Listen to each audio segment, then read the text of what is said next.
தகப்பனை போல தாங்கிடும் அன்பு இல்லை என்றால் நான் என்னவே. தாய்மடி போல ஆறுதல் தந்த அன்பு இல்லை என்றால் என் செய்வேன்.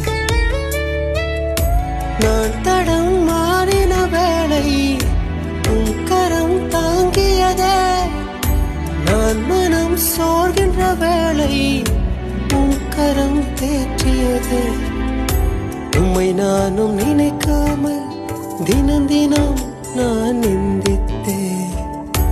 என் தவறை நினைக்காமல் உன் பிள்ளையை நீர் சந்தித்தீர். அப்பா அப்பா உந்தன் அன்புதான்